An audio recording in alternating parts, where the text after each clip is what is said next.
All right, so we're just waiting for Clif Metcalf to join in on the live stream.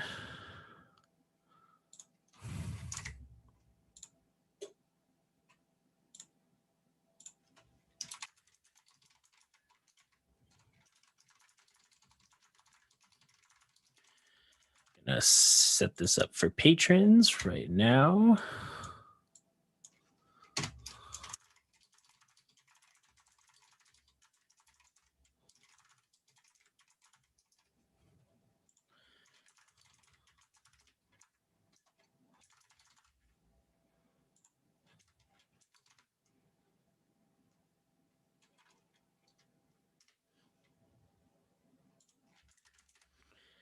There's that.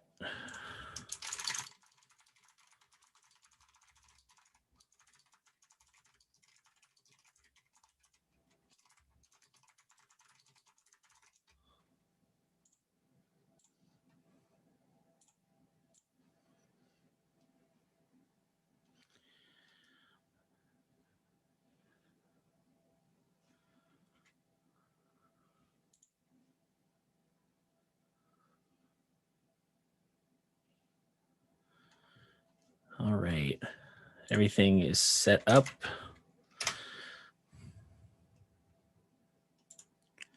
Oh, there he is. All right. Pop out chat and close the browser window and admit.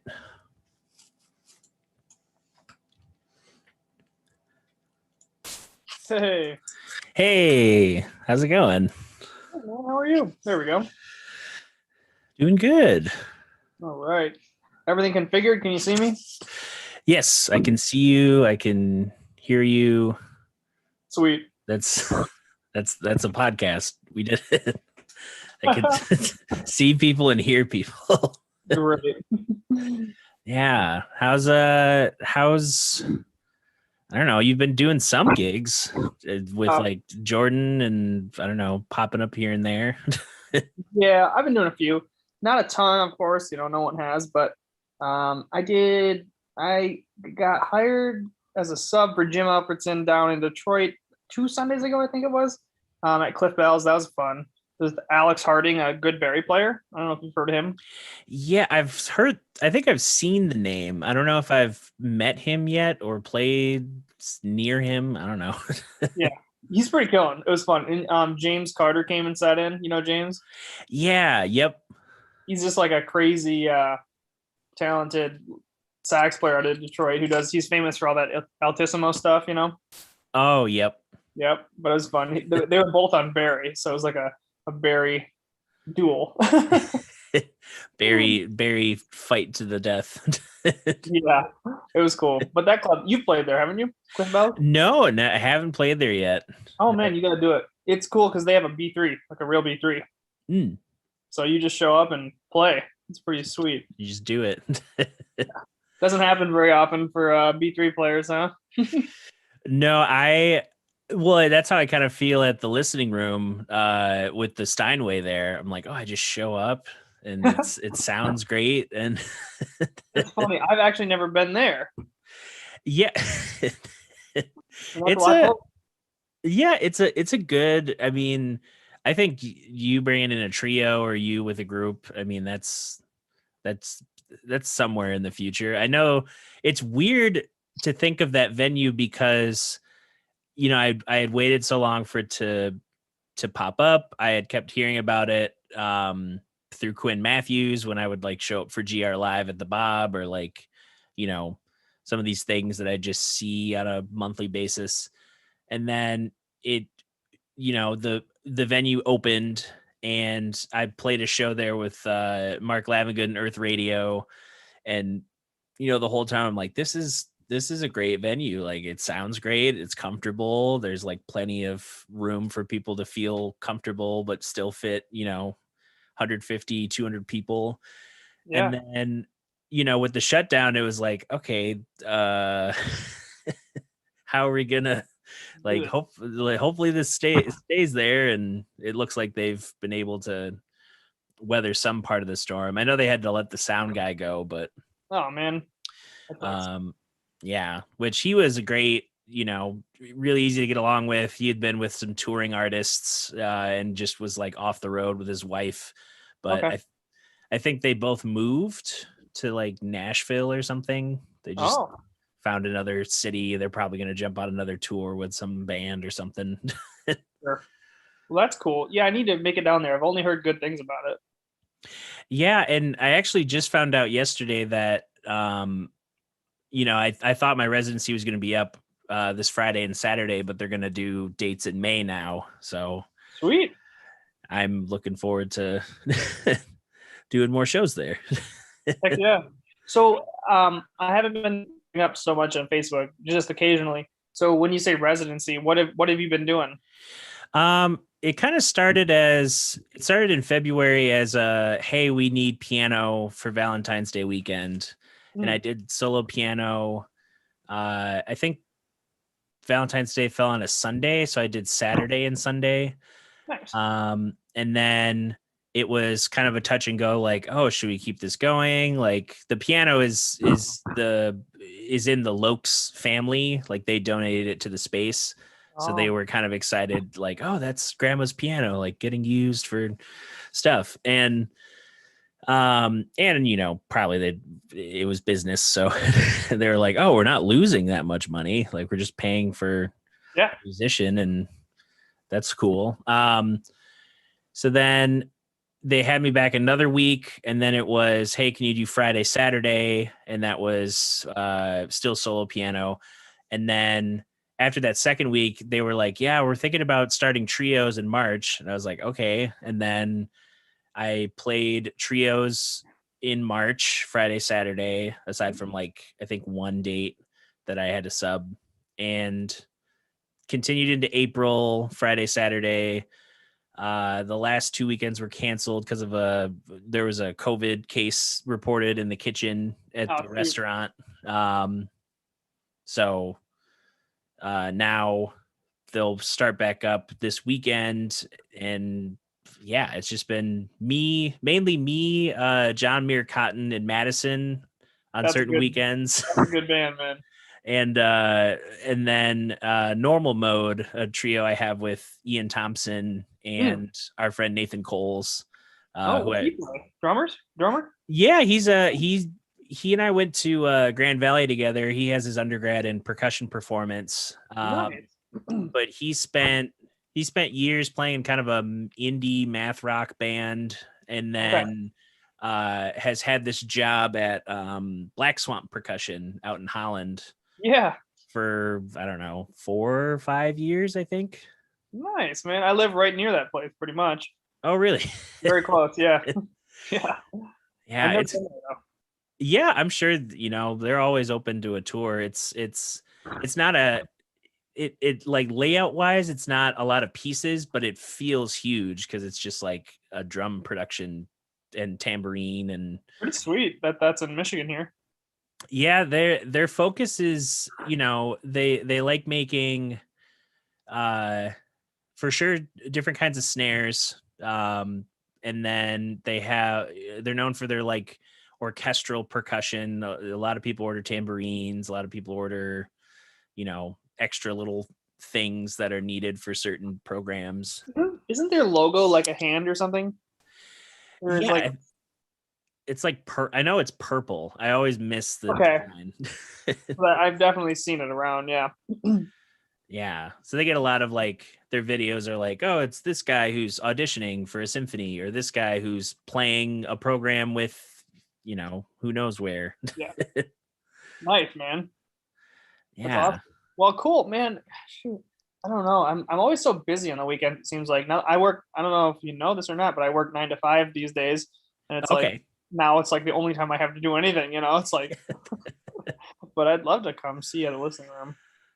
Yeah, I've been telling, or not telling. I've been seeing, at least from folks, they like that it's in terms of like anyone who's hesitant to like go do anything in public. It's maximum capacity right now, I think, is like 50. They can't do half capacity because of how the tables are set up in the room. So it's really easy to like you call in, get a reservation. You got plenty of space between everybody. It's, you get at least with how they time the reservations, you get at least one set of music. And if it's a slower night, you get, you can stay for the whole show. But Sweet. yeah, it's That's pretty sweet. Jonathan's awesome. I saw him. I just saw him on Saturday night. Yeah. okay. Yeah, I was over at the. I'm sure you've been the Troubadour Studios over in Lansing. Yes. Yep. Yeah. He was over there for Sequoia's piano player at MSU. She was doing a senior recital there. Oh, nice. Because I had seen. I still need to reach out to her because I was thinking about talking to her for this podcast, but because I haven't met her, and I just met her for the first time. It was very short. She had to get in there and do her thing, but right, yeah. And that's partially why this podcast came together, because it's like it on the two basic sides of it. It's like, oh, keyboard players are always busy doing gigs. Yeah. And they a lot of work because we play the same thing. Yeah, it's like the only time I've had, like, I don't know if you've met Pete Murphy yet. I have. We've run into each other a few times at different various places around town, but we've never had a chance to like really hang out and play. Yeah, I met him years ago. I mean, like 4 years ago, but he's always called at the time when Benjamin James had a group, and I was playing with him most weekends, mainly during the summer. He would hire Pete for, like, if the budget called for, we could add another player, or if it like was a bigger event, throw on an organ and have me do other keys. That was always where I would see and hang out with Pete. And now he lives in Grand Rapids, not too far away from where I live. Nice. So well, I know he's been playing with D, and then Adam Marth is in that thing. It's pretty sweet. Yeah. Groove Ground, I think it's called. Yeah, I'm excited to see what, I know they've been like cooking up some tunes, and you know, they always put on a good show, and I've seen them. Definitely. Who's playing bass with them? Is it Nuri? Nuri plays some. I don't know where they stand with basses, because I know they had another dude who was like, it was hard for him to juggle, I think, with his schedule.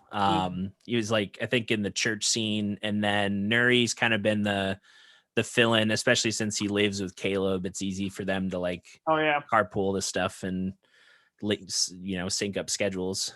Yeah, but, man, I haven't seen him in a long time. Yeah, since Hannah Rose. Oh yeah, but I guess she's doing. I listened to some of it on Facebook. It looks like maybe like a kind of a folky thing. Yeah, it's like I think it's like an Americana. Yeah. Still some of the. I don't know how much of the old catalog she's kept, or what she keeps in rotation, because some of it could work. I mean, a lot of it was just you jam on a thing, and there's some soul, there's some funk, there's some there's a hook here and there. Yeah. But yeah, I've seen her. I think I saw her a couple times last summer, because she was at was it Meg, Dee's girlfriend?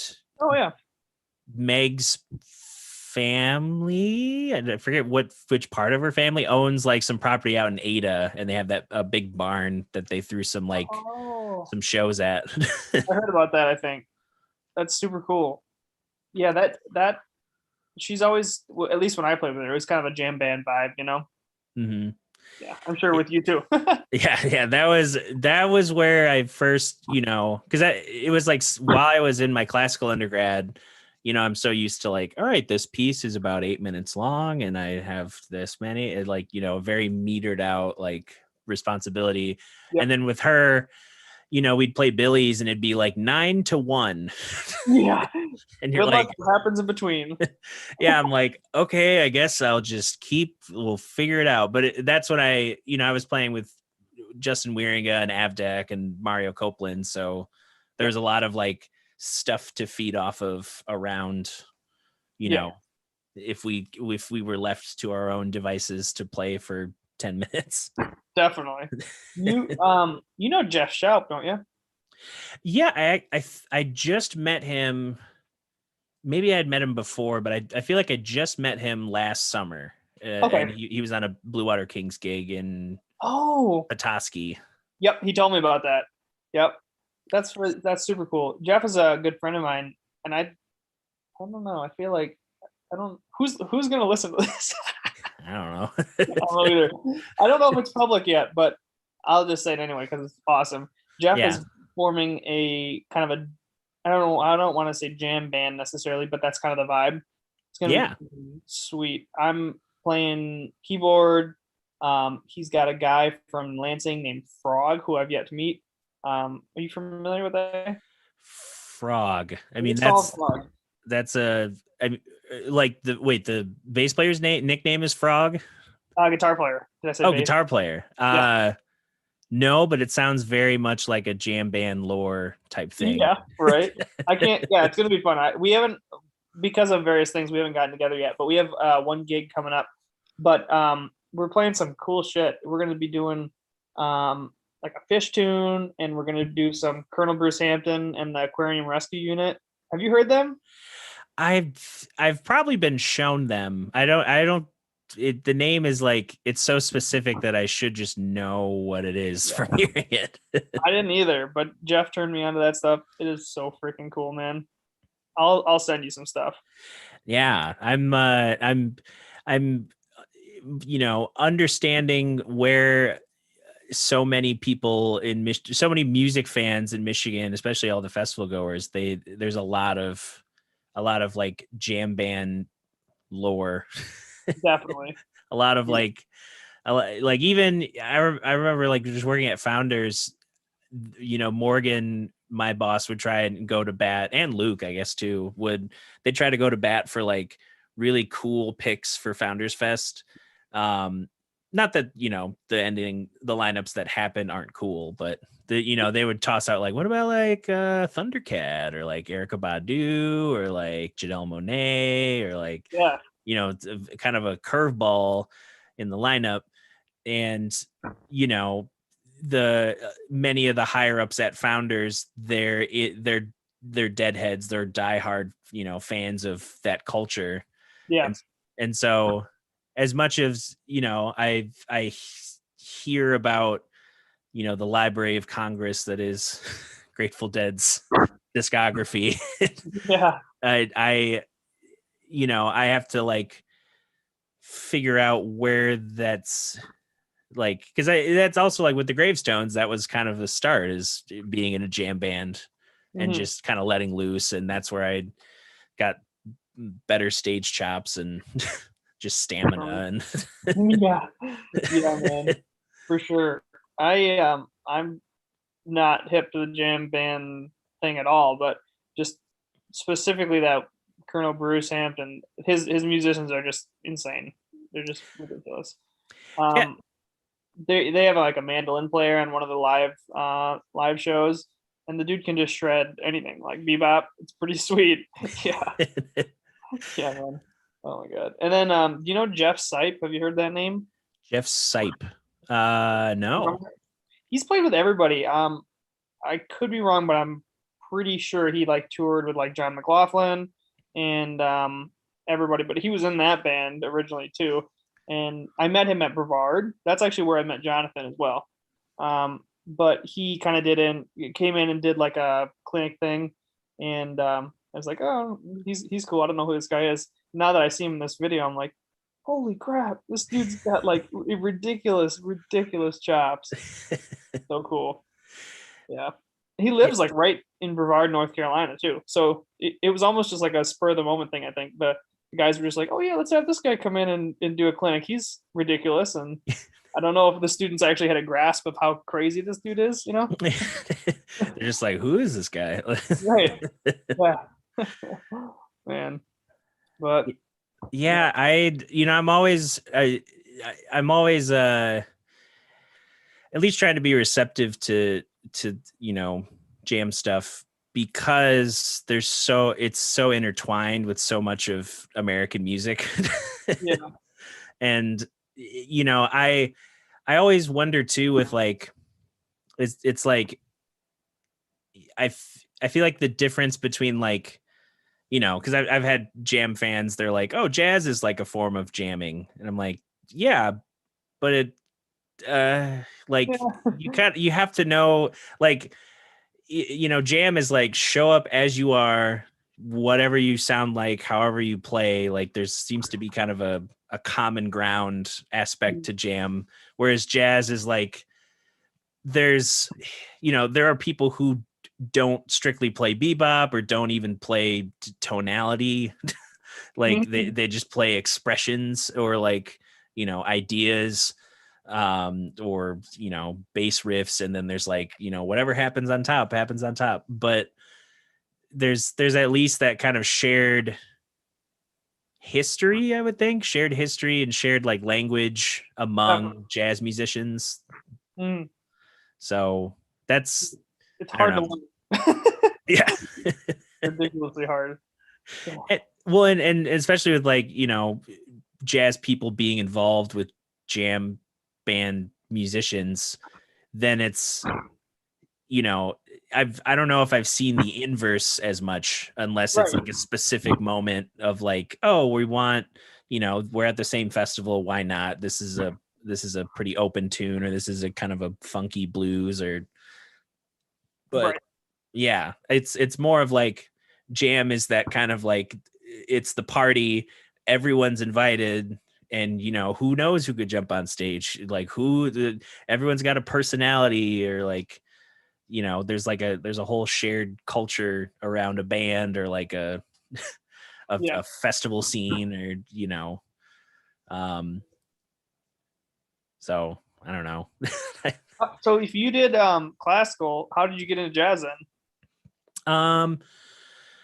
I know early on, like I think like my first year at Blue Lake, I opened a fake book in the practice room, and I had been kind of listening for the, those 2 years prior. Uh, once my family got a computer that was like, we could use it for schoolwork or like extracurricular stuff. For, it's like you get an hour and then your brother. Yeah. um I would go to the library and just check out, like it's like, how many CDs can you check out? Well, we allow 25 or like whatever ridiculous number, and I just take a big stack and put it in my bag, and it'd be Nice. like, like 4 Bud Powell albums and Oscar Peterson and Art Tatum, and just like anything that had a piano on it. Um just to see like, oh, what does this sound like? Right. And I didn't get, I did like jazz band and solo and ensemble in high school, and I had a combo that was like born out of solo and ensemble that gigged for a couple years. Very like 1 or 2, or like, oh, we're doing a school event and then something else. Right. But I didn't really get any sort of like, I studied jazz with Mike Drost in jazz combos.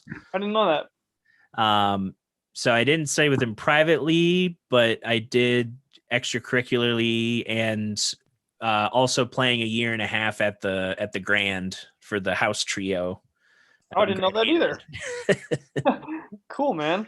I started hitting that after work this past summer just a few times, because I kind of just realized it was happening, and I was like, what the heck, I'm here, I better do it. So because I work right in Grand Haven, so but it's not, apparently that's not a thing anymore, and they switched someplace else.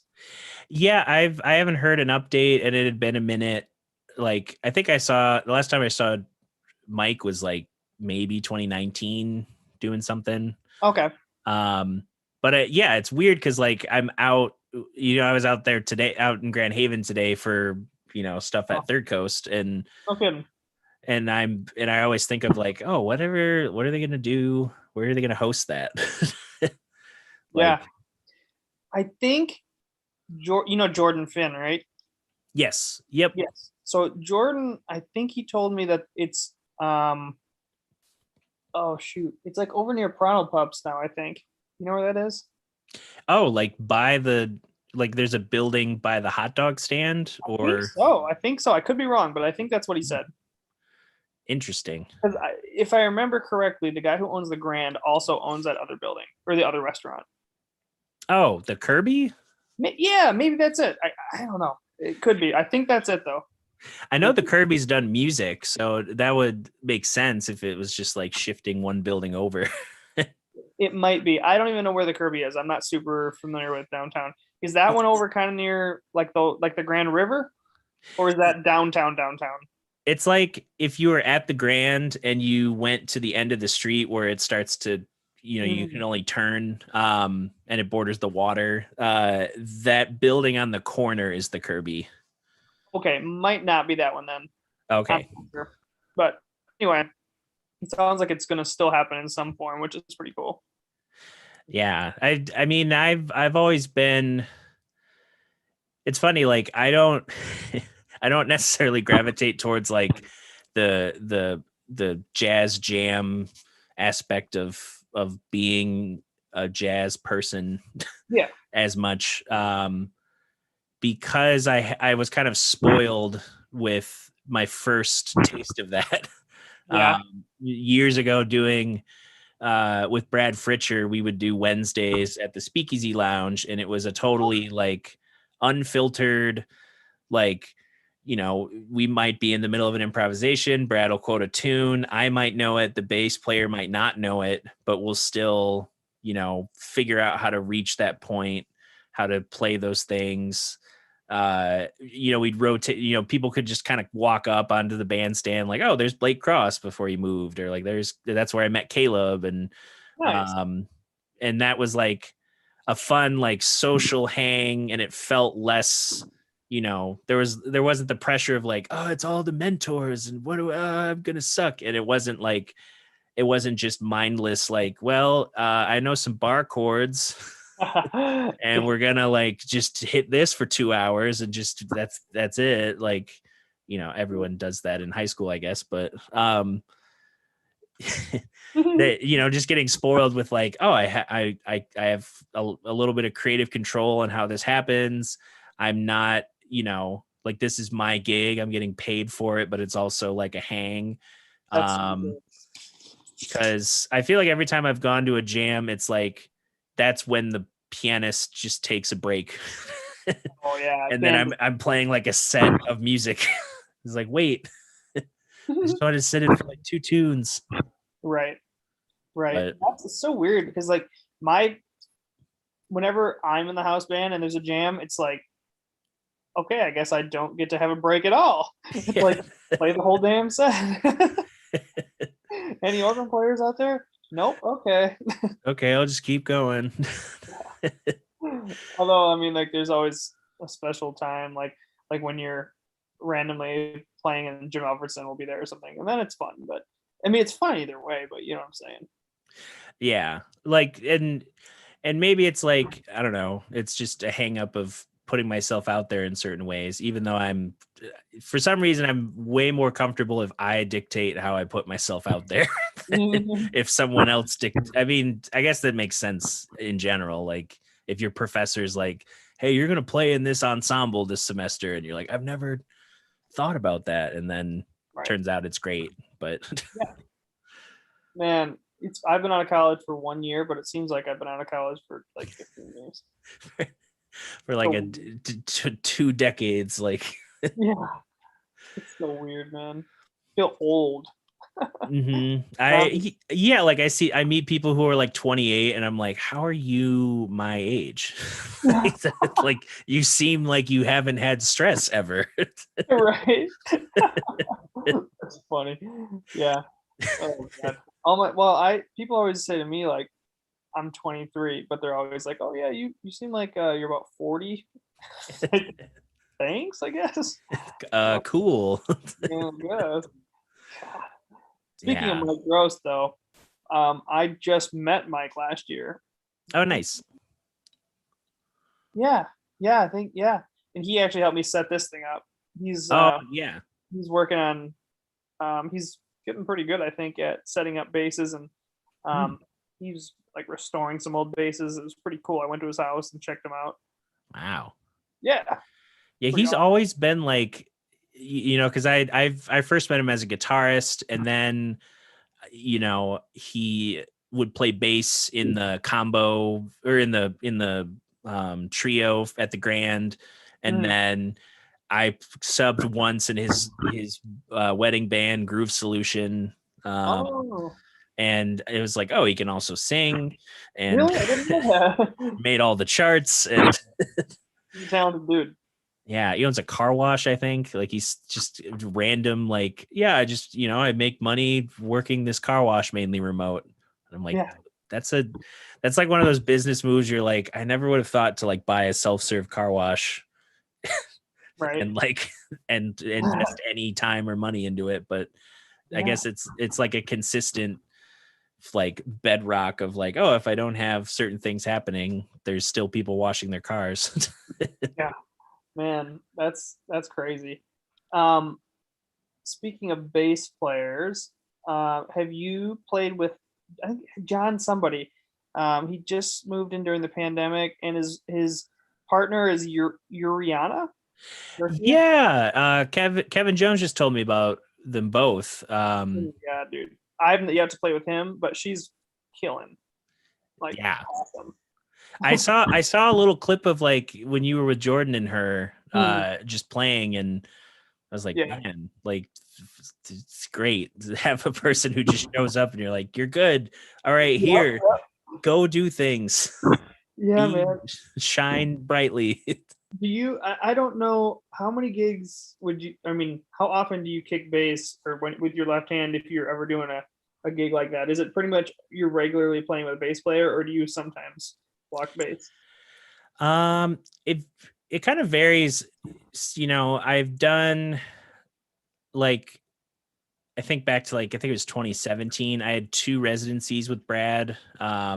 It was Brad and me and Andy Zamowski, Okay. Sundays and Mondays, and I would play left hand bass for that.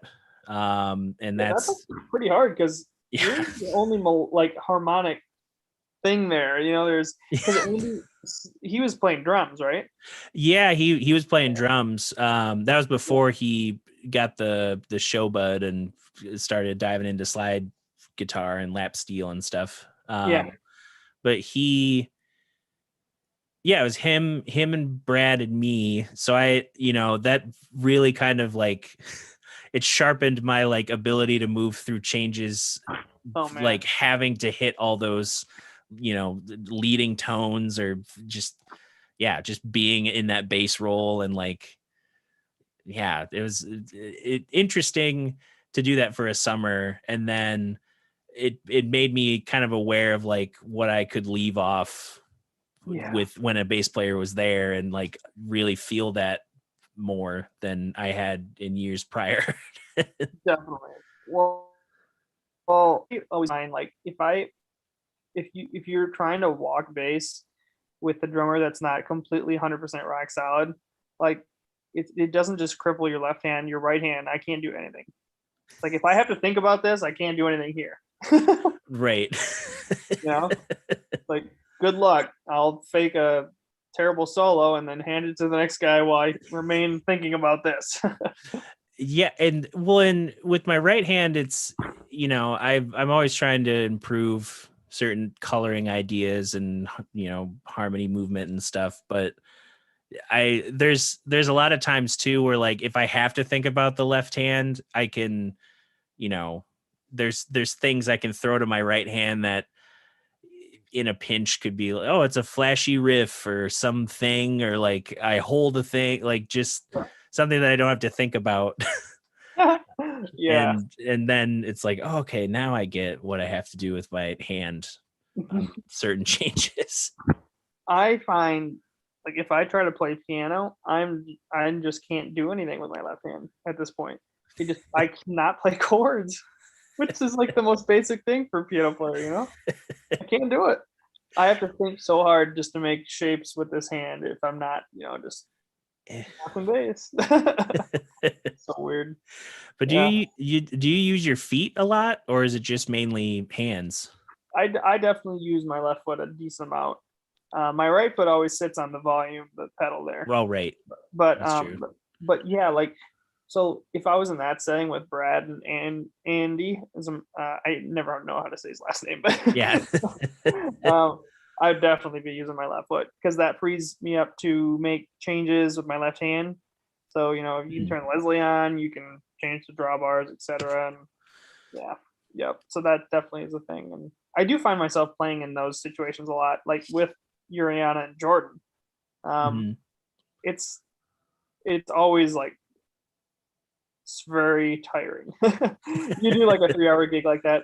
I had a 4-hour gig, a weekly gig when I was a freshman in college, when I was like freaking terrible. And I was playing downtown Holland every Sunday for 4 hours, and it was me and a drummer. Oof. It was like everything, every bit of the non-rhythmic aspect of the music was just coming from me, and I got better pretty quick. Yeah, that I would hope it, instead of just like sitting there for 4 hours and you're like, man, I'm just tired and I didn't learn anything. It definitely got to the point where at the end you're just like, let's play blues for 4 hours. Maybe half an hour. Yeah. But yeah, I'm always looking for, and I've been talking about it with some folks, of just like trying to find a space that'll host that kind of jam again, where once a week just people come and, yeah, you know, throw out a thing, bring a tune. Like, I don't know, I think of like a band like the Funky Knuckles, who I don't know them. they're like, I always tell people they're like, because they're on Ground Up Music, same label as Snarky Puppy, they're like Snarky Puppy's like younger, like more active cousin. Really? Like they're like a super tight band of Dallas musicians that all like, you know, they're like calls for certain tours with certain artists, and they, you know, they play in the gospel scene. They are fusion artists, so you kind of throw whatever at them and they turn it into something crazy. But they play, I think they play twice a week. They're like, most of them are in a church band together, like the rhythm section and like one of the horns, and then they also have you know, what was it, Knuckin' Around Wednesdays. Oh. So you can come and just like, you know, they'll play Actual Proof and you can blow a crazy solo, or you can have them play a straight ahead tune and they'll, you know, take it into outer space and back. Or is this like a live stream, or is this in person? Well, in person for like, you know, people in that area, but they do, I don't know how much of it they stream. I know I support them on Patreon, and they have like, they'll clip out stuff. They'll show like full concert or full sets. And some of the stuff they've been putting on their YouTube channel, but it's not as, you know, there's not a ton of followers yet, so it doesn't really pop up as much. Yeah. Super cool. I'll have to check them out. Funky Knuckles. Yeah, they, you know, I saw them 2 years ago at Otis Supply out in Ferndale. Oh.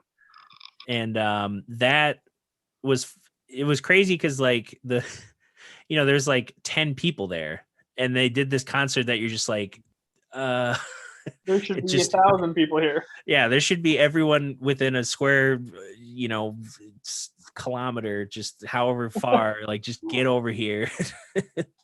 Man, that's crazy when that stuff happens like that.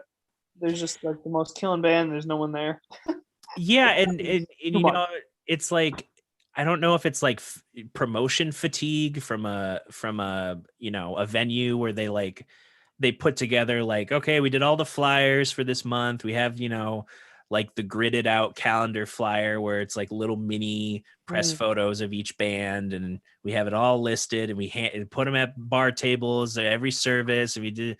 But then it's like, you know, if nobody in the staff knows what's going on, and they're like, what show's tonight? I don't know, some band. And it's like, it's like, can someone tell me something? Like, it's crazy, man. I know. It's a real like problem. There's so many great bands that aren't that well known. I mean, that's always going to be that way. But like Paddlebox, for example, like, yep, they're freaking killing. they And I just need wish to more go. people knew about them. I know they should be like on tour with Snarky Puppy or something. Yeah, they could easily, like, they're one of the only bands that I've, like, my first time seeing them, I was like, they're ready to go. Like, I know. what's happening? I was like, I don't know,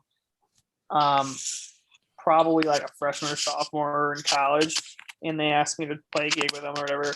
So fun. But I, of course, bombed pretty hard, in my opinion. And I was like, oh, I can't solo over these cool changes. Sus here, sus there, like they play such cool shit. But like, man, and ever since then, I've always wanted to keep like playing with them, but they're all in Detroit now, and I'm like, man, just give me a ring, I'll come. Yeah, that's like the trickiest part, I think, of living in Michigan is if you a lot of it's to the sides, and then Lansing's this dry desert of like, there's two venues and you can't play here. Yeah, Moriarty's the Green Door if you play blues. Yep. What else? I don't know. Max, if you don't mind a dilapidated bar to jam in. And there's like the one downtown that goes on Friday nights after Mort's. Doesn't matter. Not the Loft just closed, so that's like another venue that's just done. Oh. Yeah. Mike Smiley. You know Mike Smiley, bass player? Maybe. He's a good cat to know. He plays mostly electric, I think, but I know he does play upright. And but I met him. He's like a staple in the Lansing scene, and he does that gig all the time, but I can't remember, of course, the name of it. Yeah, there's part of me that, like, I hear, like, I hired Aiden Cafferty for a gig, sub on bass for John. But I don't know who he is. He's he's not on any social anything, so nobody knows him unless you are like friends with friends. I met him probably through Brad, and he lives in Ann Arbor. He's a killer upright player, can also hold some keys down. He plays in Liquid Thickness. I've heard of them. That's the most hilarious name. Yeah. And he's a fun dude to hang with. He's history and culture buff, so there's always something to reference or talk about. Or but he showed up at a gig, or it was the listening room residency, and we were just chatting about like, oh yeah, what have you been up to? And he's been playing with a dude who like has had the same gig at some bar restaurant in Ann Arbor for like, it must have been like over 30 years, and the pay hadn't gone up at all. That doesn't surprise me. And I'm like, I don't want to be that person who's just like, this is mine and I'll die here. Doesn't go up for 30 years. My parents and my grandparents both had, like, they called them back then, they called them variety bands. And they're just like, back then when you could actually play the top 40, it wasn't just like synthesizer, drum and bass shit, like whatever. Yeah. Today stuff. You can tell I'm not up on the pop music scene, but no. But yeah, they'd play all the popular tunes in the 80s and 90s even to some extent. But my grandpa started this band in the 60s, and it kind of went so long in the Elma area, and it got popular enough that they kind of branched off, and they had a second version of the same band that they could hire. So they had two bands out in one night. And it was fairly successful. They were playing 3-4 nights a week probably, and they had day jobs, of course. But right. But anyway, my dad, when I started playing gigs, he was like, "Oh yeah, what he's kind of helping me book stuff. He's like, "Oh yeah, $100, that sounds pretty good." And then he kind of was thinking like, "Wait, I was making about $100 in 1989. What the hell? Yeah, it's just like wages are. I've been getting better at like kind of being hardline of like I need to get paid this much, and feeling also feeling very comfortable saying no when like I had always heard from people like Keith Hall or like other musicians who gig but also do other stuff, but they've been gigging for years. There's like that golden rule of like if you got to look at like how much it pays, who's on the gig, and like is it I think it was like, is it a good opportunity or something? I forget if that was exactly what number 3 was. And you got to meet 2 of those 3. Like, okay, good pay, good hang, awesome. Good hang, good opportunity. Pays not the best, but maybe it is actually, it's not just someone promising you like, oh, you'll get to meet. It's like, actual network building or like a good thing. Like, okay, yeah, I'll play commencement at Grand Valley for no money, Sure. but I get to hang out with my friends and play in front of 10,000 people and just see what that's like. That's pretty cool. Yeah, not the only uncool part was the dude who runs the college. I had like I ended up playing like his he was having like a faculty and student like event at his house, just like people could come in, say hi, get some food. It was like an end of the year thing, but he had been messing up my name a lot. So like at no point in front of like I played 2 commencements one day and it 2 graduations one day, and it was at Van Andel. There's thousands of people, and both times you read my name wrong. Just of course. It's like, Duncan, no. Duncan. We wrote it out for you. It's like, that's funny. Yeah, but apparently like his weakness was public speaking, and I was like, that's always not a good combo for being the president of a college. Like, you got to speak all the time. But you mentioned your grandpa was in music. Did you come from like a musical family overall, or is it like pretty much? Yeah, pretty much. So my grandpa, who just passed away in March, but he was kind of like my mentor, best friend, etc. And he was a band director, and he started over here in Ravenna actually. But I mean, I don't know the exact. I think I want to say he taught for 43 years. So it was a pretty decent amount of time. And he was mostly in Alma, and he went from middle school to high school, then a college eventually, even though he like took a pay cut to go to the college. Colleges are so dumb. And but anyway, yeah, he's always been playing. And his first gig was when he was 15 at the Bavarian Inn in Frankenmuth. So he's from the Thumb, but yeah. He and my great grandpa actually. So his dad is who I'm named after, Clifton Douglas Metcalf. And the story goes, was in big bands in the 20s and 30s, and he actually during the Depression he got married to my great grandma, and on their wedding night they were so poor he left to go play a gig.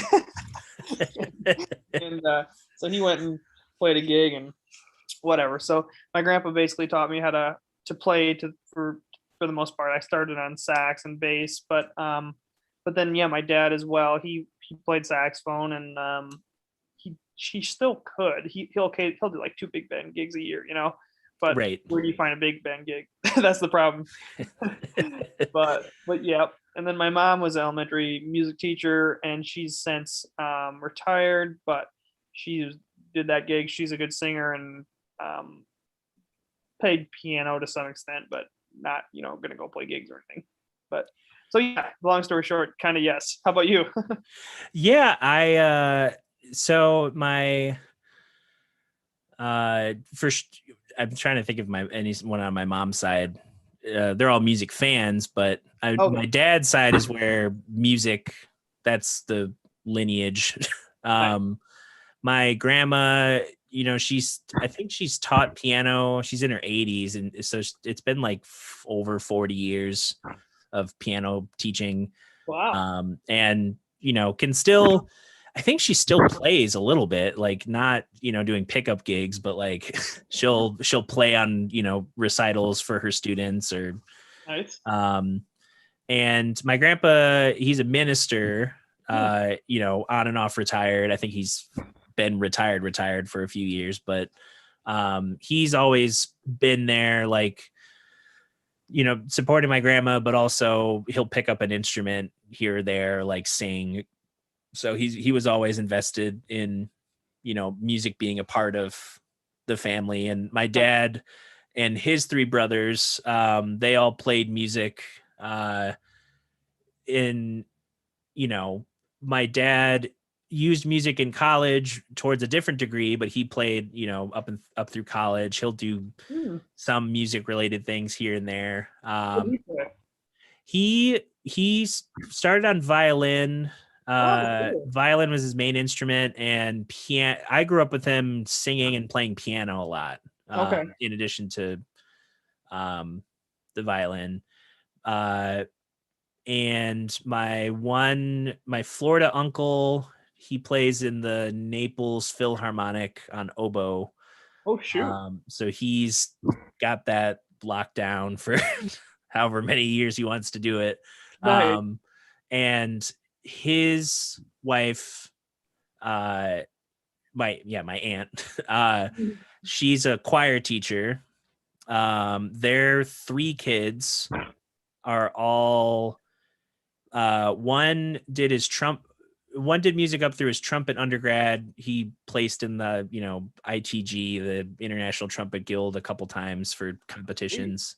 But he's shifted to ministry. So he ministers at I joked with him, it was like a nerd church, because it's like, it's none of the, it's like, I don't even know what a Michigan church would do if this was like, the closest we have to that is like Fountain Street Church, like something that, is grounded in some sort of like, hey, this is how Christianity has affected different parts of the world or through history or emboldened some problems. Okay. So, they'll have a series like 3 weeks of like, this is how Christianity is emboldened white nationalism. Oh, really? And just be like, bam, because it's all full of like academics and scholars, and they all just happen to go to my cousin's church. That actually sounds pretty sweet. Yeah, so I was like, because he's always been the kind of person that's like, he likes to learn a lot about, about a lot of different things. And I think ministry is just like a vehicle for him to like help people and also kind of break that stigma, because he's, it's in our family. And that's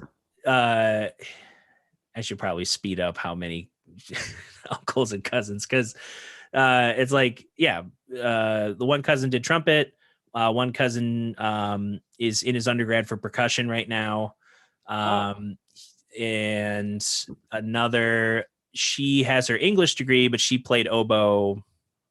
I think she still can play, like pick up and play oboe. Sure. And sing. And I have an uncle in Massachusetts who is married to an amateur water skier turned, or amateur pro water skier turned flight attendant. Holy crap. And You could be a pro water skier. Yeah, I didn't know about it either until we'd go visit them, and they have their little boat on the Connecticut River, and she'd be doing those like flip turn, like you're like, how do you know where to land, and are you still holding onto the thing? Like, wow, that's pretty cool. Crazy water sports. But my uncle he does a little bit of everything. He often says like he treats his life as a mixing board, where it's like, oh, I could, take on more private students, or I could, write a tune for the dance company I work for, that like he writes pieces for this dance company that, tours different festivals around the world. And he's a cellist, a pianist, a singer, audio engineer. He has a studio in his house. Rick, man. Does everything. And they have one daughter who is she's showing like a varied interest in like a mix of like, she does a little bit of arts, in school. I think I can't say what instrument she plays though, because a lot of the photos I see of her are like water skiing, like figure skating with all the twirls and spins, and Wow. and so she's drawn towards that. And then I have Washington cousins who, and uncle who, the uncle is a horn professor at Central Washington. Wow.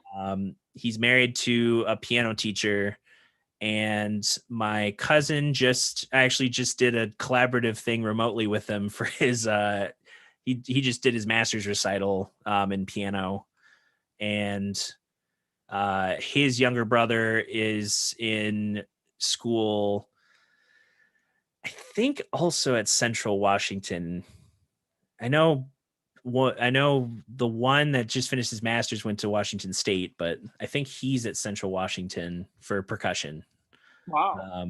So lots of The whole clan. the whole we're all spread out everywhere, but we we want to do a follow-up Snedeker recital. We did one like over 10 years ago at this point, and it was like, me just being in college, Yeah.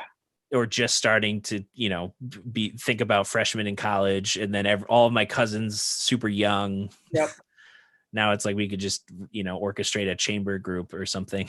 That would be really cool. So you kind of did classical then, it sounds like, originally. Yeah, I started when I was 8, and it was studying with Greg Booth at Keyboard World. Oh. And I did the Alfred series and kind of sped through it, and was doing like, Bach inventions and other types of things within a couple years. And that from there was like, you hit middle school when I kind of my listening expanded. I had a friend who would give me CDs that weren't like burned playable CDs. They were like storage discs. So he'd load like 100 songs, and you'd be like, who's Buckethead and what, Metallica? Like, what's it? Yeah. So I was just hearing all of this like new rock, like progressive metal, like all these different types of things, and then discovering jazz and just kind of expanding on that, going into Grand Valley for classical undergrad. That's cool. I started piano lessons when I was in first grade, so I have no idea how old that is. Like, what are you in first grade? I don't know, like 6 or 7. Yeah. So I started then, and I was sticking with a nice lady at our church who was a good piano player, and she had a bunch of students in the area. So I was doing that, and I kind of hated it. I loved it, and then it got to the point I think I took for like 8 years or something, maybe not quite that long, but close. And it got to the point where my parents were like, "Why are we paying for this? You're not doing anything." At that point, I was in 5th grade. I started playing bass. My grandpa went to Guitar Center and got the cheapest bass you can buy, which is like a Fender Bronco. And they're kind of amazing, actually, how well they play. So I still have that thing, and it still plays great. And I started playing. I got super into all of the classic rock, like specifically like Chicago and. Oh yeah.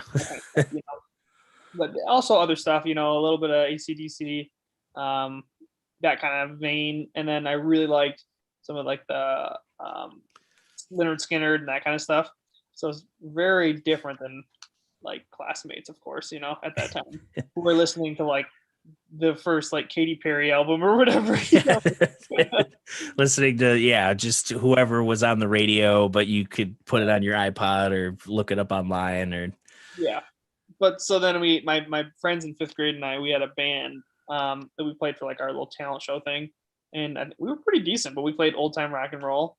And my grandpa, being a band director and a really pretty darn good jazz musician, but he arranged it, and so we were like oh well, we'll actually use music for this rock song. We were just so bad, but it's pretty good, and kind of that took off on bass from there. But then I did sax, and but where I was going with this is I kind of wish I had kept up with the piano and done some of those more intricate like Bach inventions, like you were saying, and stuff like that. That'd be pretty cool. But I guess it helped. I definitely don't regret taking piano because it gave me some basic technique for that beast over there. That thing. Yeah. But now like I sit down and play piano for half an hour and you ever get your arms just like ache like up in here? Yeah, it's weird because like I've been having, I have one student now. It's George George from saxophone player for Desmond Jones, and and he, he's not a child, which is great because every time I try to explain things to children, they're either like cool and then they forget it, or they're just like, I don't have the time to hold their hand for the next 4 years until they get, a basic concept. So it's nice to have like, here's what you should do. Why? And then you're like, why do I do that? Oh yeah, it's because of this thing. And so I'm having to look at Alexander technique again. I'm not hip to that. It's like, it was kind of created by a dude who, or maybe it was a woman, I don't know. I forget, but it was created. I mean, it might have been a man because it was like early 19th century. And the only thing piano related apparently to women at that time was like, you should like, women are basically decorative furniture, and they can make noise on the piano that will delight guests, and everyone should have a piano. And it's just like, okay. But the Alexander technique is like, instead of thinking of piano as like as an athlete where you're like, there's so much repetition in like you run back and forth, jump up and down, do this, like exert all the muscles in repetitive fashion, which is, you have to repeat things obviously to learn it better. Alexander technique, it focuses on like what's a good posture, what's a good how should your hands kind of be placed on the piano, and how your arms, and just a top-down approach to like playing more relaxed but still with that same ability to control the instrument and not just being floppy. So I had gotten a little bit of that just through the teachers I had, because they were proficient in human monsters that could play for all the different people. Like one of them was a Van Kleinberg bronze medalist, which I don't even know what that I just know that competition is one of those that's like, it's been around forever. Every classical pianist like tries it at least once and if you win, you build a career off of it. And that's what he did, being in third place. But he taught me a lot of proper technique. And then I studied with Giuseppe Lupus and at Grand Valley, and he was like, he's the kind of person that would like, in his undergrad, they would, because he's originally from Italy, so he studied at an Italian conservatory, and they were like, all right, your final is learn both books of the Well-Tempered Clavier, and then we're just going to pick a number, and we're going to pick 3 numbers, and you just got to do it. They'll be like, it's like book 1, 17. Just start playing. But he improved. I guess he improved on that technique. And then I studied piano lit and pedagogy with Dr. Helen Marley, and she's an editor for FJH Publishing, and they kind of fuse elements of Alexander technique and how they teach kids.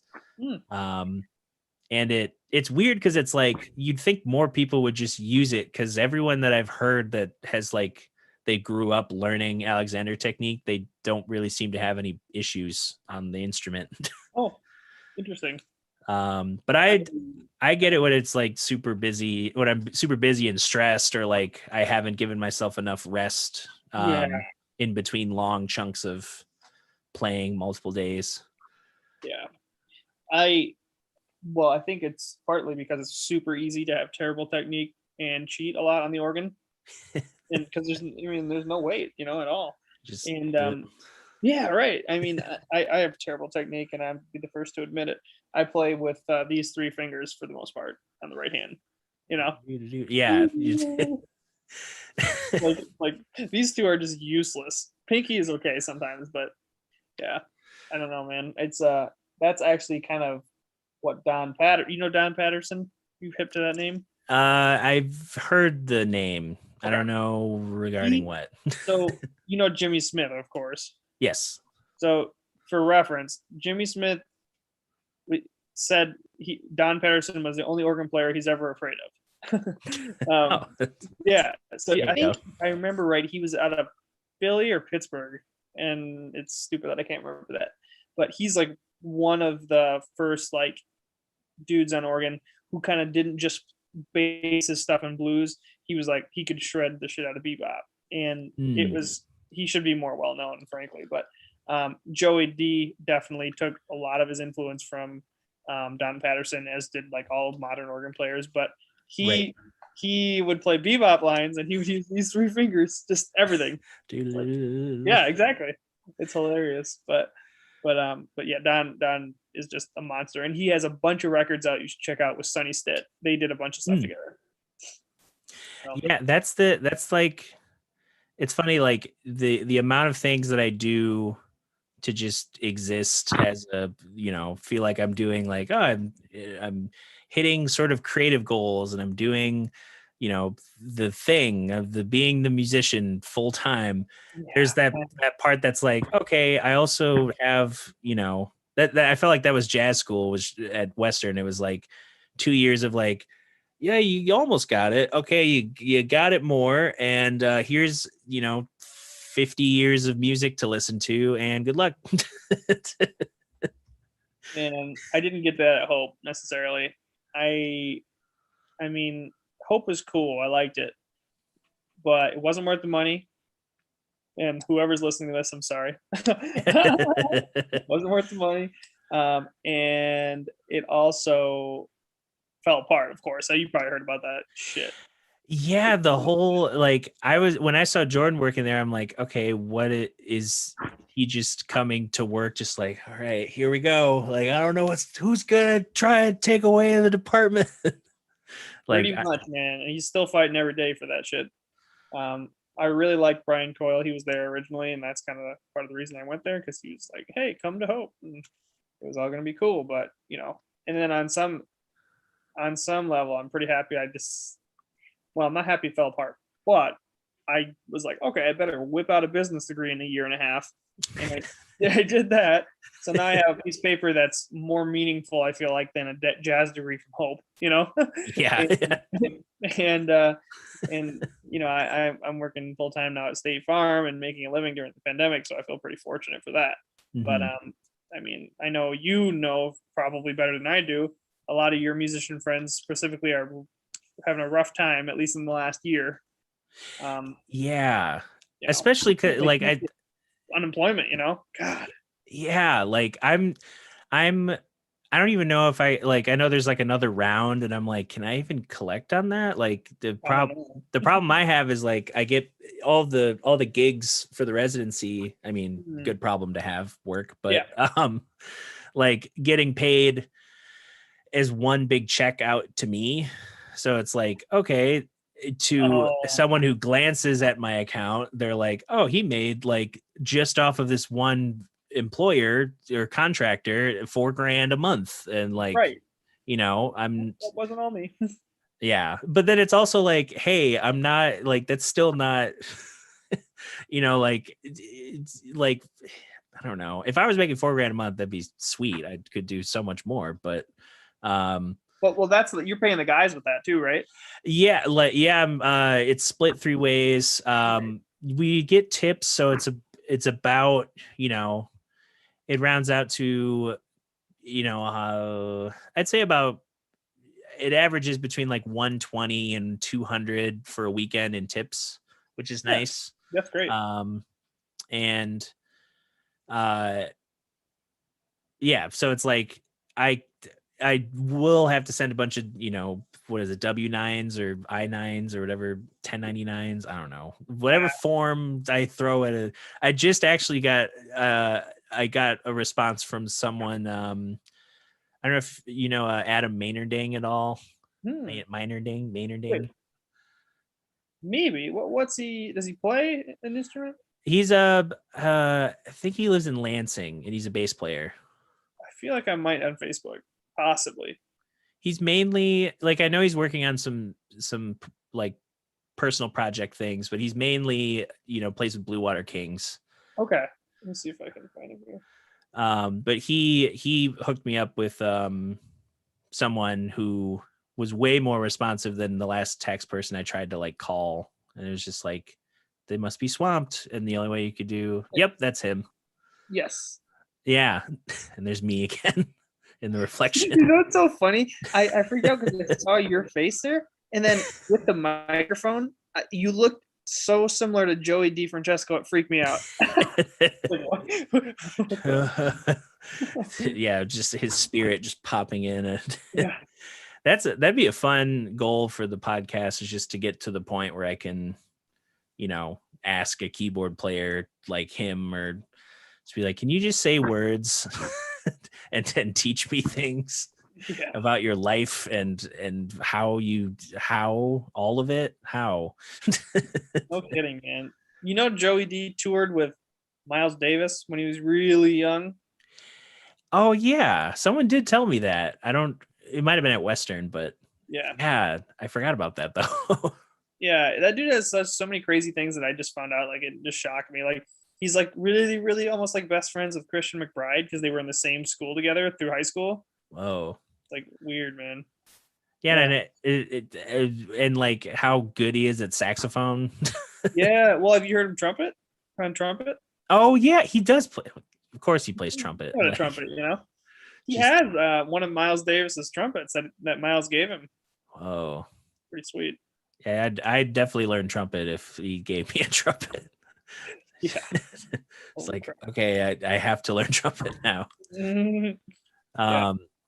Yeah. Well, and it, I think of just I don't know. It's interesting with keyboard players like that. You're always, because keyboard players get so much work, you're always like, there's never like, I know everything this person's done. You're chasing down some other, like, wait a minute, he played a gig in 1972 with this person, and he was 6. Like, what? Just like all these stories that pop up. Definitely. And who's I've always wanted to meet? I think he's still kicking, Barry Harris. Yeah, I think so. I feel like he's I don't know how old he'd be at this point, but pretty old. But he's kind of like YouTube famous. You can look him up. He's got all these clinics, and he's like a really old dude on there. It's pretty funny. Cool. Yeah, that's what I want to be when I get that age. just telling people the secrets and having a good time. Yeah, man. Do you know Andrew DePree? Yes. Yeah. Andrew and I get together pretty much every Thursday night in his parents' barn behind his house. Really nice. Okay. It's where, do you know Kevin? Yeah. Yep. So Kevin used to have a studio in that barn. Right. Then since, of course, Kevin has moved out to California, but I get together with Andrew most Thursday nights and we jam in there. And Jim Alfredson left a A100 with Leslie in the barn because Kevin was using it for recording and various stuff. And I just texted Jim one day. I'm like, hey, what are you doing with that B3 or that A100? He remembered, but it was kind of like, oh yeah, I forgot about that one. And he's like, do you want it? I'm like, yeah, sure. So he just gave me like a ridiculous freaking deal on it, because it's Jim. And then I just left it there, and now it's mine. And Andrew and I just get together, and I've got my real Hammond out there with Leslie, and he's got his Nord. He's got a really, Hmm. really nice stage too, I think. And we just get together and jam. It's been so much fun. We did it through the pandemic. It's a big open space. We can wear masks and feel pretty confident. Now that we both have shots, we can feel really good about it. And it's pretty sweet. Yeah. It's been great. I wish there was like you were saying earlier, I wish there was a place like a huge gym where jazz musicians could just rent it during the pandemic and play. Yeah, the closest thing I got was Anthony Tyler, the drummer for Minor Element out in down in Kalamazoo, Battle Creek area. Yeah, I've heard of that. Anthony was having a birthday, and he I don't know if he plays at that church or he might have just had access to it, a church that's like on campus at Western.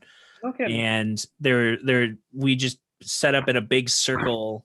There's the organ station, there were two keyboard stations, drums, bass, a couple guitar setups, spots for horns with mics, spots for vocalists with mics, just in this big circle. And that whole night was just like, we were just like, like looking at, just geeking out at everyone around us, like, whoa, he just played that. Wow, he just did. And like Anthony was kind of an MC, so he'd be like, I want to hear Dutcher play with Rufus, and then we'd like have to like trade or like play off each other, and I'm like, this is what the world needs more of. Yeah.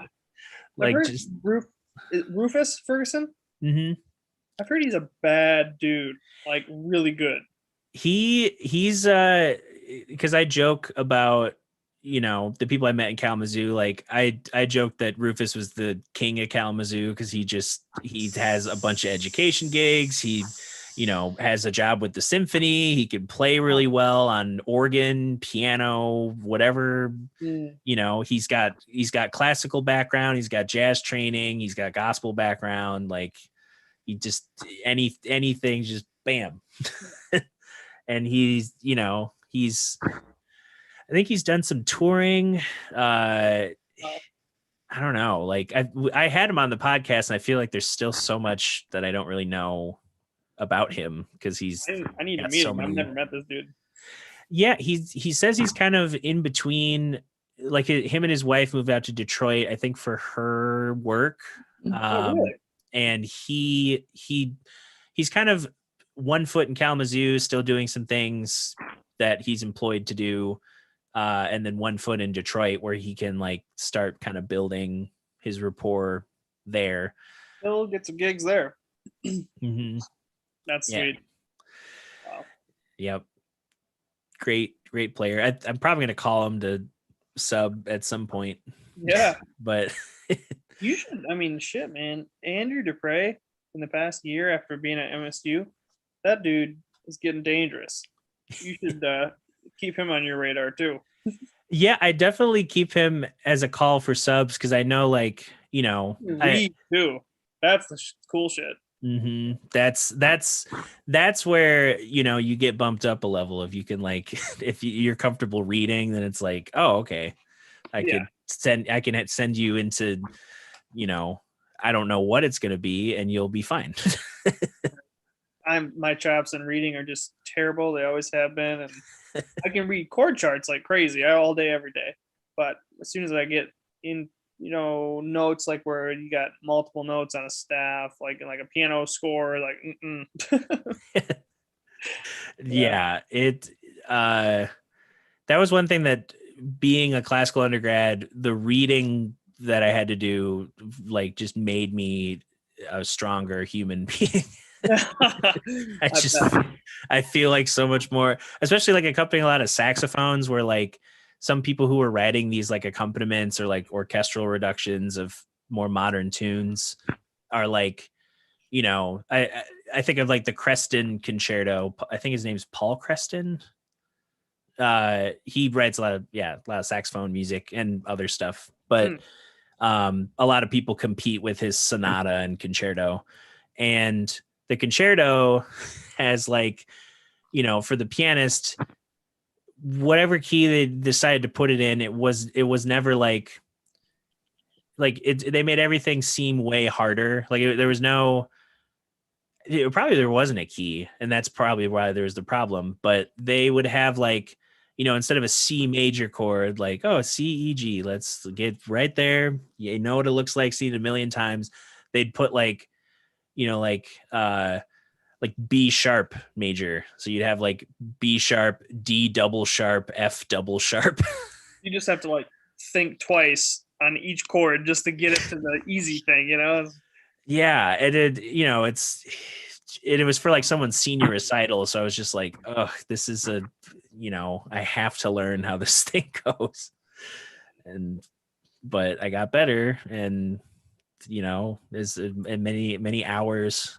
Like I think of all the friends now who like they have, they weren't in music, but they have like, when they look back on college and they have their, normal job, it's like, I work at a bank. Like, cool. Yeah.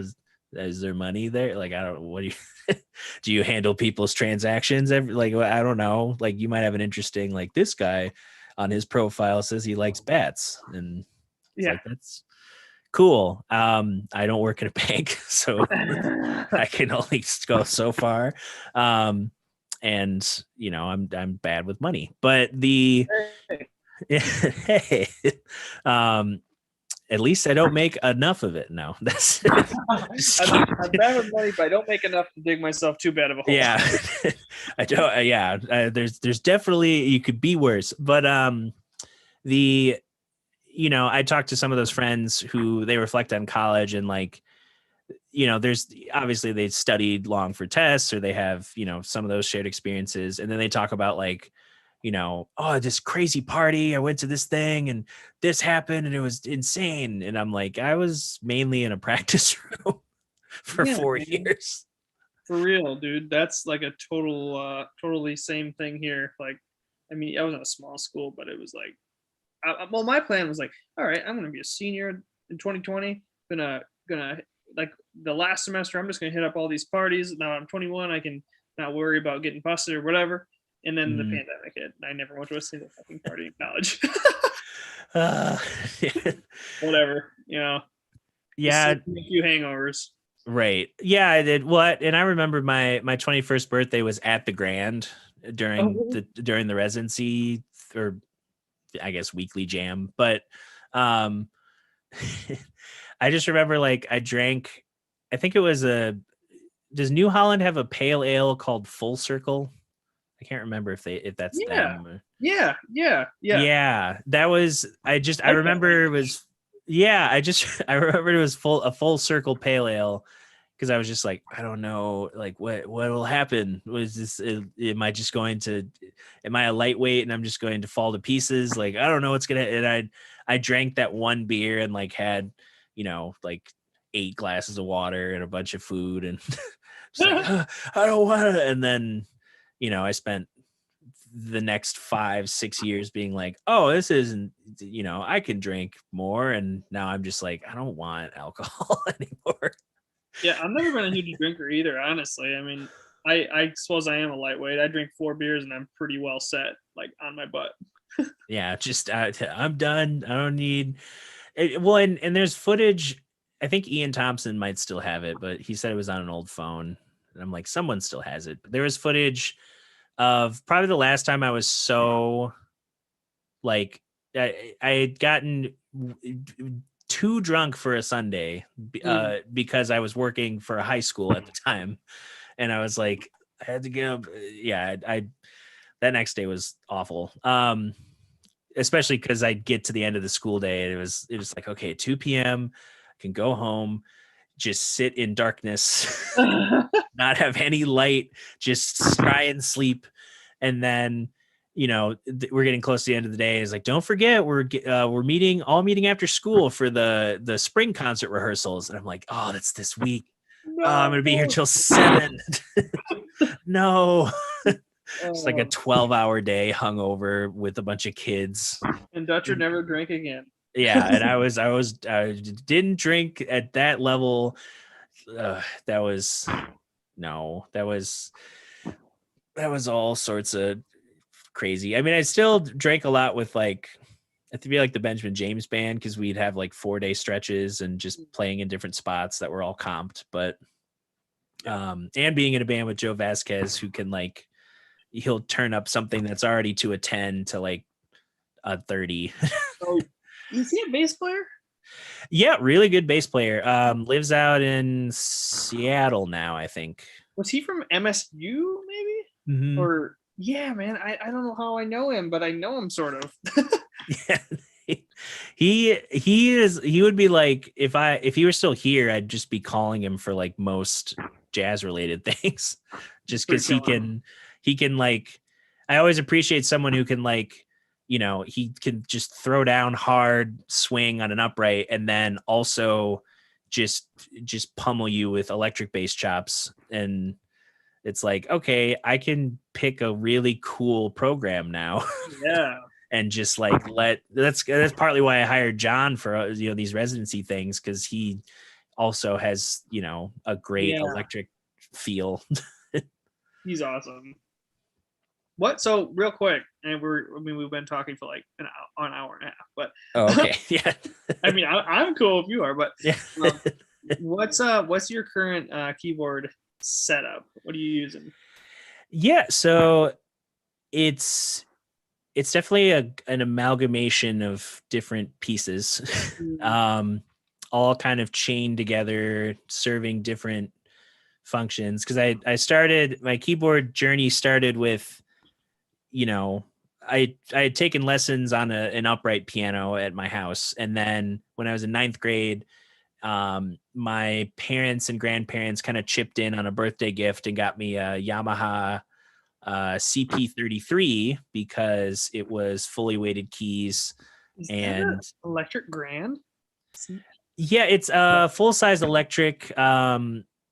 I guess I don't know what would define it as a grand. Like I always think of like electric grands as like they're shaped, like they have the fake body with the speakers in it. Was it what was it? Did it sound like a piano or was it like an electric piano?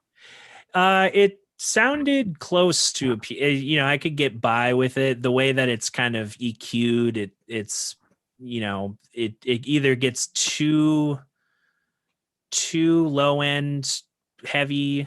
It's usually like it's too low end heavy. It doesn't cut through on some of the higher register, but it's still fully weighted keys. I still use it. This guy? I can't see the middle console. Oh, this says 2019, so it might be a lot newer. I don't know. Yeah, it's older than that. That might be the CP88. Maybe. Oh yeah, you're right. Yeah, the CP88 was one that I was kind of curious at because it's like Yamaha's Nord. Right, there we go. This is like more like it. Yeah, yep, exactly like that. Just a big, bulky, like not as bulky as like a motif, but like it's still a heavy thing. Although not as heavy as like some of those like old Rolands, but so I have that. Need some TLC. The frame is literally just like falling off of the keys. Oh shoot. So I can like if I can carry it and it stays together and I can play it, and I just need to like replace some screws and get some keys fixed because it's been a while, a few months. But I have that. I still have it also because it kind of acts like a table, so I can put my pedal board on the keys. Okay. And my Key Largo box from Radial, which is like I had no idea about it, and then I think I saw it through like Jordan Rudess from Dream Theater reviewed it. Oh, okay. And it's like it's basically like the perfect gig box for a keyboard player. Like you can run three stereo inputs and a digital stereo input, so you can run it like software sounds. It's an interface. It's a DI box with ground lifts for a monitor and main output, and it's got MIDI and a designated spot for a sustain pedal. I haven't tried it yet. A master sustain, and an effects loop so you can toggle it on and off or blend it as much as you need. And a volume pedal spot. Dude, what's this thing called? The Key Largo. Key Largo. I'll have to check that out. Yeah, it's just a great. It's like the central hub, because I got it specifically because so many times, like, I show up to a gig and they're like, "Oh, you got 4 things to plug in." It's like, no, sorry. Now it's like it all comes out of this box, and I'll do my best to mix on the fly to what I'm playing. Yeah, and that's really cool. Yeah, and so that it's like the pedals I have are mostly textural. I have like a couple different options for delay. The Dream Mender from Mojo Hand Effects, Cusack Music, and which is like a Memory Man clone, and the Generation Loss, the collaborative version between Chase Bliss Audio and Cooper Effects. It's like a lo-fi box. You could make like a tape machine sound, chorusy, warbly, like super filtered, like cut out all the low, cut out all the high, like you can just saturate it in some kind of lo-fi vibe. And the Caverns from Keeley Electronics, they make a reverb delay unit that's like $200, and it's great because you could just like blend both. It's like it's separated enough where you can like tweak that combination. I just got the Count to 5 as a gift last fall from Justin Avdek, and it's like a cool micro looper delay thing with like pitch shifting stuff. So it's great for like cool color layers. Like I like throwing the higher end and kind of having a sparkle, or like if I want to get something weird into a delay, I just cut, something down. I change the pitch or the octave, and then it just sounds like this weird, shifting, moving thing with a lot of layers happening at once. Nice. You have a Moog as well, right? Yeah, Moog Subfatty and a Microkorg XL that I use. I used to use it just with those little keys. Now I MIDI chain it to the Yamaha, so I have both of those sounds kind of layered, and I can use the Key Largo to like, nice. Oh, I don't want any of that keyboard. Foop, just cut it out. Wow, man, that's cool. I want to get into synthesizers. I don't have anything yet. They're out there. Someone unknowingly will have one for sale that definitely they don't realize what they have. Yeah. Did I remember you also? Do you have any vintage electric pianos? Do you have a Rhodes? Nah. Yeah, I have a 73 student model. So it's the KM. I just looked it up the other day. KMC1, I think it is. Really? Rhodes or Wurlitzer? Rhodes. And I think that's what it is, the KMC. It's an all-in-one unit. It's before they started making the separated speaker and key bed version. Really? Or it was like around the early iteration of it. I just know it was like the student models used to be like weird Jetsons looking Art Deco teal stuff, and then they made it into more of a spinning framework. Kind of like this vibe? Yes. Wow, that's pretty sweet.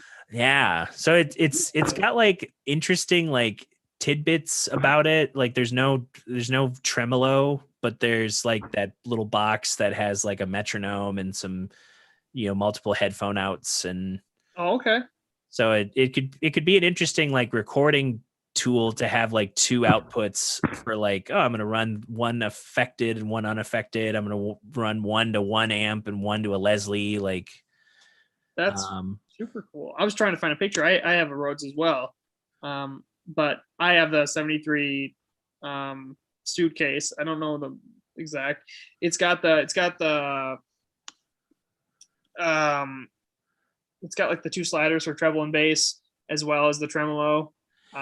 Yeah, like a Mark III. I'd say it's late 70s, maybe. Or okay. maybe, let's see. Because Third Coast has one that fits that description. Does it have like 2, like accessory 1 and 2 near the sliders? And I think theirs is a Mark III. Yeah, I'd have to double check. It doesn't have. It's got the curved top though, which is kind of weird. A lot of those I see have like the square one, you know. Oh yeah. Yeah. Yep. So I don't know. I'll have to look it up, but it's beautiful. I just inherited that when my grandpa passed, and I mean, they gigged with it every damn weekend, but back when they couldn't, that was the best you could do for portability, right? And 100 pounds of metal. And oh god, dude! My grandpa actually, literally, with that piano, he got, because he lifted that himself up a spiral staircase. Yeah.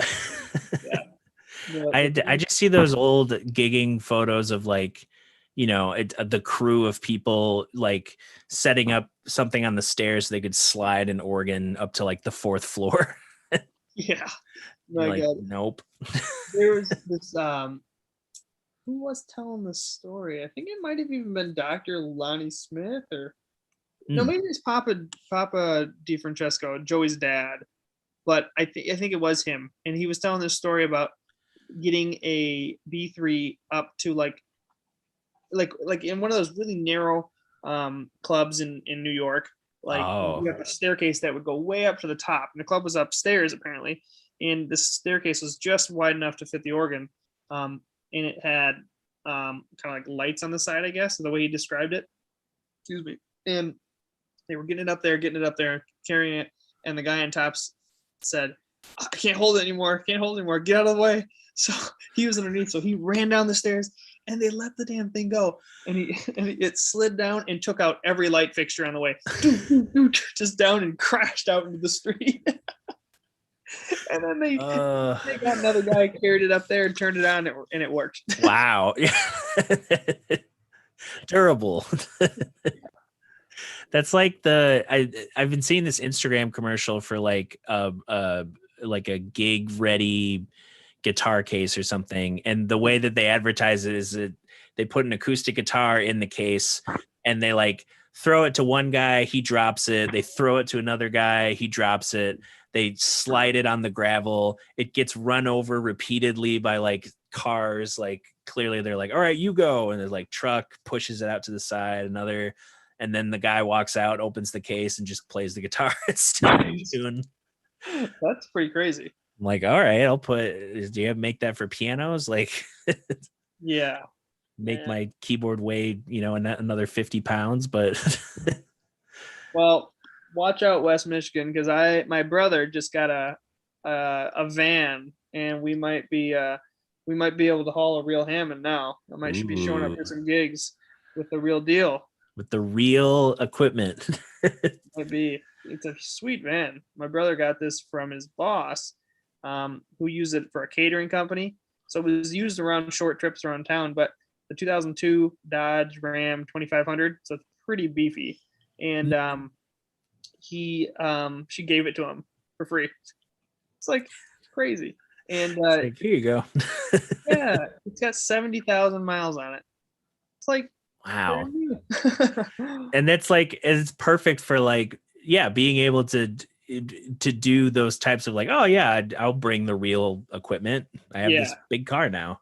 It's completely open, like the whole back. I mean, you could probably fit two organs and 3 or 4 Leslies in the back of that thing. It's so big. Yeah, but wow, pretty cool. Yeah, that's great. It's a free car, free new opportunities. Yeah. Well, my brother and I could set the organ and drums up in the back of the damn thing. Yeah.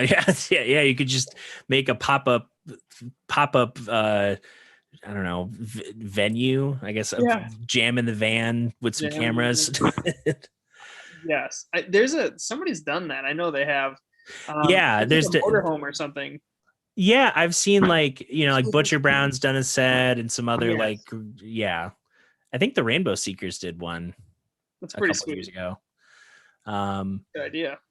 Which is so funny it's like it's such a funny like indication of like you know most people are like, oh, you're a musician and you made it, you got to play the Grammys, or you got to play this big arena, or you are friends with Lady Gaga, or like, I don't know, like these metrics that people are like, that's what it means. And then all the musicians are like, oh, you got to play Jam in the Van, like the thing that's like literally just cameras set up in a cool van. Like, yeah, that's so funny.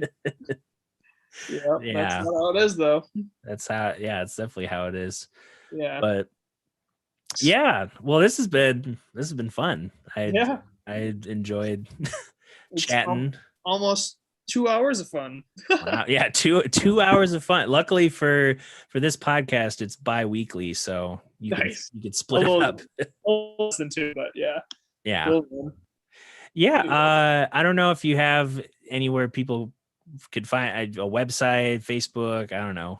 I'll share on Facebook. I don't really do a website. I should, but it's like I don't really have any projects of my own going right now. So, Right. Yeah. So I guess people can just find you around Michigan and just pay attention to like, I don't know, updates. And that's true. The thing is, like, I feel like most people who come to my gigs are friends on Facebook anyway. So I would just share it on there. Yeah. But yeah. Well, and I always offer up at the end, like, oh, if you want to plug, got an album, got to, check out my Instagram, like that kind of thing. So I know you're doing the 9 to 5, but you're also like, your gigs are like, oh, I subbed at Clif Bells. Didn't know that was happening with enough time to let enough people know. yeah, that kind of stuff. Before we go, my end goal, I'm not giving the gig up for sure. I'm doing State Farm thing. I want to be an agent. That's kind of where I'm looking at right now. And if I can get to that point, I will have, you can kind of set your own hours. And I think it could even possibly be flexible enough. Like I could probably take like a month tour or something. It would be insane. Like that would be the coolest thing ever. So that's where I aspire to be in the next 10 years. Yes. Get to that point where you have more control of your schedule, but still an income. Yeah. That's like what everybody wants, right? Yeah. I just want to get to the point where I don't have to, I have less people telling me what to do. And me on the reverse, it's like being self-employed. It's like, I have to tell myself to do many things so that I'm not busy as hell, like all the time. So